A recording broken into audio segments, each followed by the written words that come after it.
पशुओं से भी बदतर जिंदगी है मेरे समाज के लोगों की।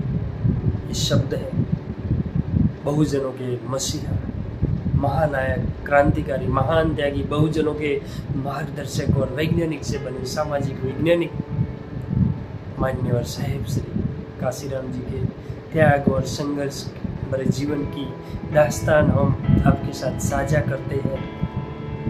बात उन दिनों की है जब मान्यवर कहते थे अभी पशुओं की भी कोई जिंदगी होती है, हम समय पर उनको चारा डालते हैं और पानी भी पिलाते हैं और गर्मी सर्दी से बचने के लिए अंदर बाहर भी खोल कर बांधते हैं। और इस मुल्क में ऐसे कई राज्य हैं जहां जीवन नर्क से भी बदतर है। दक्षिण भारत में जीवा एक ऐसी जाति है जिनकी औरतों के तन पर नाम मात्र ही कपड़े या कहे कि एक आधा टुकड़ा दिखाई देता है। दक्षिण भारत के दौरे के दौरान जब मैंने यह भयानक मंजर देखा तो खुद को कोसते हुए कहा कि तुम उसी समाज के होकर, उसी भारतीय होकर बढ़िया जिंदगी बसर कर रहे हो और तुम्हारे ही समाज के दूसरे लोग की हालत कितनी बुरी है। मिट्टी के टूटे फूटे बर्तनों में जो मिलता है खाते पीते हैं। ढाबों के पास से गुजरते मैंने अपनी आंखों से देखा है बाहर फेंके हुए जूठे बर्तनों को जीभ से चाटते हुए। रेलवे स्टेशनों पर भी यही हाल है। अगर कोई यात्री बचा कुचा भोजन उन्हें देता है तो ये लोग उन्हीं उससे पहले ही हासिल करने के लिए भोजन चपटते हैं, आपस में लड़ते हैं। ऐसे मंजर को देख के मैं अपनी भी भूख मर जाती है। जब काशीराम जी यह मंजर बयां कर रहे थे तो कई कार्यकर्ताओं की आंखों में आंसू आ गए, लेकिन काशीराम जी बहाव में बहे चले जा रहे थे।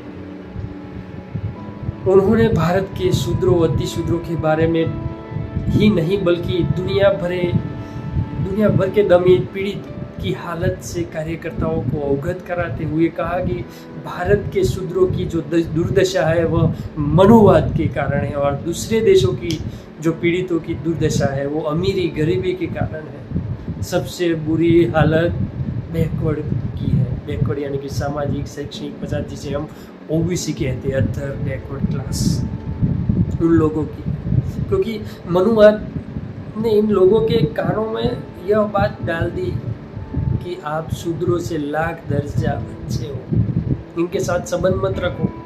और ऊपर वाले लोग खुद बैकवर्ड लोगों के साथ कोई सरोकार नहीं रखते, जबकि राजनीतिक लोगों की सियासत शेड्यूल कास्ट लोगों के सिर पर ही चलती है।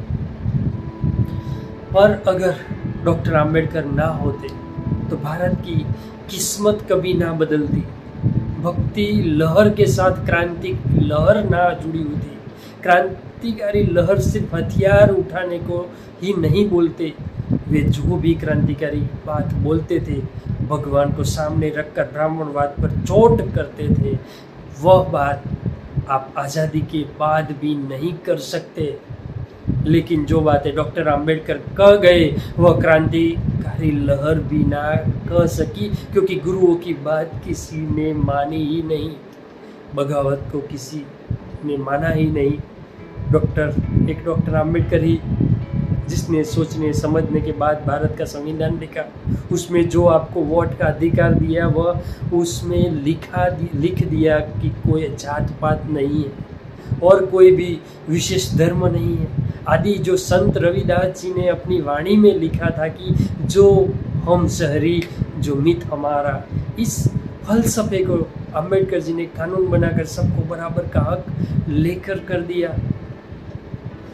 यह हक हम अदालतों में लड़कर भी ले सकते हैं। सही अर्थों में असली आज़ादी हमें डॉक्टर आम्बेडकर ने लेकर दी है।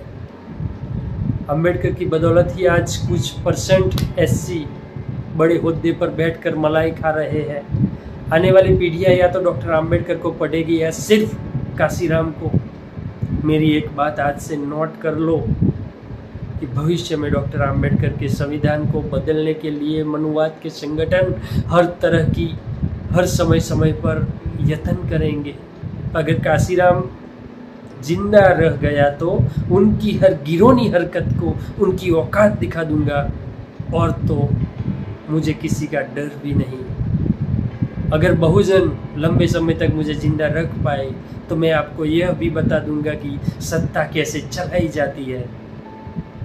और एक बात बोल दूं साथियों, सत्ता कोई खिलौना नहीं है कि जिसे दुश्मन आपको थाली में परोस देगा। इसे पाने के लिए आपको हम सबको कड़ी मेहनत करनी होगी। जय भीम, जय काशीराम।